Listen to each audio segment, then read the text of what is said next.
Education के दम पे जो नौकरियां मिलती है वो नौकरियां आज के दौर में वो नहीं मिल पा रही है जो वाकई आपकी क्वालिटी है, आपके लायक हो, नहीं मिल पा रही है।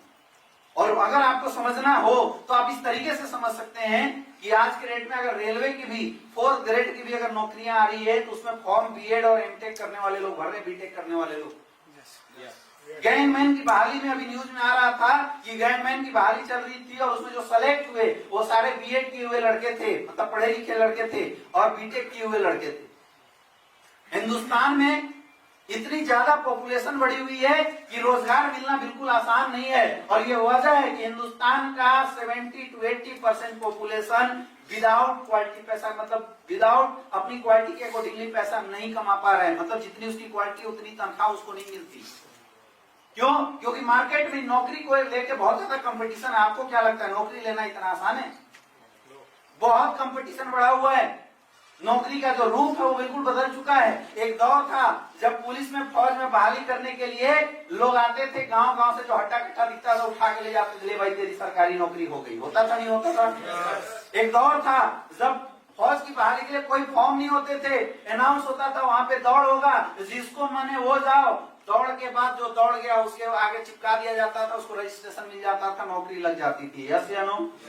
उसके बाद उसी फौज की नौकरी के लिए आज की दौर आप देख लीजिए, फॉर्म भरना पड़ता है, कितने सारे फॉर्म जाते हैं, फिर बहाली में जाओ, फिर पता चला फिजिकल टेस्ट निकालो, फिर पता चला मेडिकल टेस्ट निकालो, फिर पता चला एग्जाम लिखो, और जब एग्जाम में पास हुए तब तो आज नौकरी दी नहीं जाती, नौकरियां छांटी जाती है। आज अगर आप नौकरी में बहाली में जाते हो, किसी भी चीज की एग्जाम में जाते हो, तो आज एग्जाम में सिलेक्शन नहीं किया जाता, छटनी की जाती है, सेपरेशन किया जाता है, सिलेक्शन नहीं किया जाता, सेपरेशन किया जाता है, छांटा जाता है कि छांट छांट के लाख में 40 लोगों को कैसे उठाएं। चल रहा है नहीं चल रहा है? आज हिंदुस्तान में इतने कॉलेजेस हैं, लगभग 1 करोड़ से ज्यादा स्टूडेंट हर साल ग्रेजुएट होके आ रहे हैं अलग अलग जगह से। बीटेक ग्रेजुएट हो चाहे एमबीबीएस ग्रेजुएट हो, कोई ना कोई डिग्री लेके 1 करोड़ से ज्यादा स्टूडेंट हर साल मार्केट में आ रहे हैं। यस या नो? जो डिग्री लेके आ रहा है, चलो 20% हम मान के चलते हैं जो अच्छे पढ़ाई नहीं किए हो, लेकिन फिर भी 80% लोग तो अच्छे पढ़े लिखे हैं या नहीं?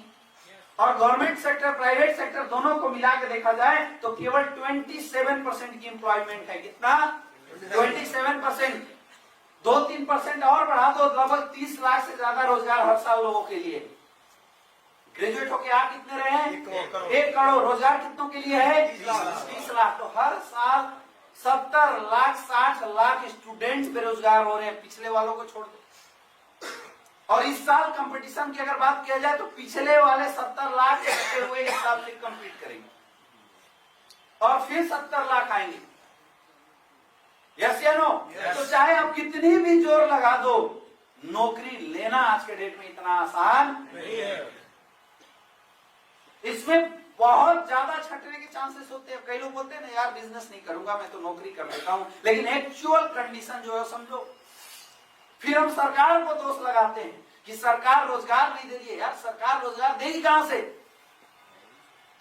आज जितनी भी डेवलप कंट्री है, चाहे आप अमेरिका की बात कीजिए, जापान की बात कीजिए, चाइना की बात कीजिए, यहाँ रोजगार नहीं है, स्वरोजगार है। क्या है? स्वरोजगार है।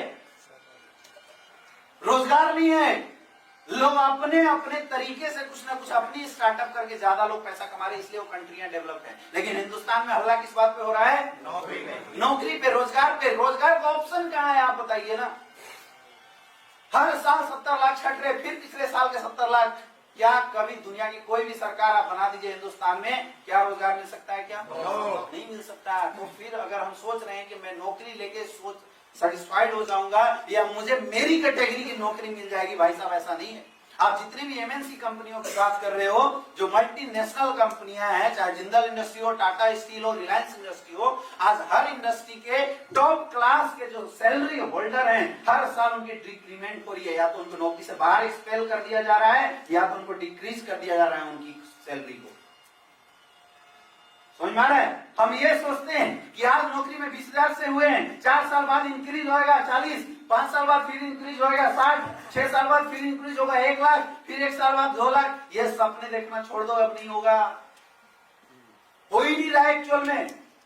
क्योंकि ये डाटा बता रहा है कि हर साल टॉप सैलरी होल्डर या तो डिक्रीमेंट की तरफ जा रहे हैं या तो एक्सपेल कर दिए जा रहे हैं, कोई ना कोई रीजन लगा के। ये हालत है नौकरी। क्योंकि जितने में 2 लाख दे के वो आपको रखेगा, उतने में 50-50 हजार के 4 एम्प्लॉय रखेगा। बताओ एक ज्यादा प्रॉफिट देगा या 4? मरे जा रहे हैं लोग नौकरी के लिए। आपसे ज्यादा क्वालिटी वाले पीछे से कंपीट करके आपके बगल में आएगा, कोई ना कोई आपके ऊपर उंगली उठाएगा, अंकुश लगाएगा और आपको एक्सपेल कर देगा। इट्स ए ट्रू, ये रियल सिचुएशन और रियल सिनेरियो मार्केट की चल रही है नौकरियों को लेकर। तो हम अगर गलतफहमी में, हम अगर ये सोच रहे हैं कि मैं मेहनत कर लूंगा, पढ़ाई कर लूंगा और एक अच्छी सी नौकरी लेकर अपनी जिंदगी चला सकता हूं, भाई साहब याद रखना, आपको मिलने वाली नौकरी एक्चुअल आपकी नौकरी नहीं है। आपकी क्वालिटी की वो नौकरी आपको मिलेगी नहीं। क्योंकि अगर आपकी क्वालिटी की नौकरी आपको मिलती तब आप सेटिस्फाइड हो सकते थे, लेकिन आपकी क्वालिटी की नौकरी आज किसी को नहीं मिल रहा है। कंपटीशन इतना ज्यादा बढ़ा हुआ है, समझ में आ रहा है? तो नौकरी के बावजूद भी आपको सोचना पड़ेगा जिंदगी कैसे गुजारा जाए। तो फिर क्या फायदा? फिर क्या फायदा? समझ में आ रहा है? यस। ये रियल सिचुएशन है नौकरी की, जिसके बारे में हम सोचते हैं। तो फिर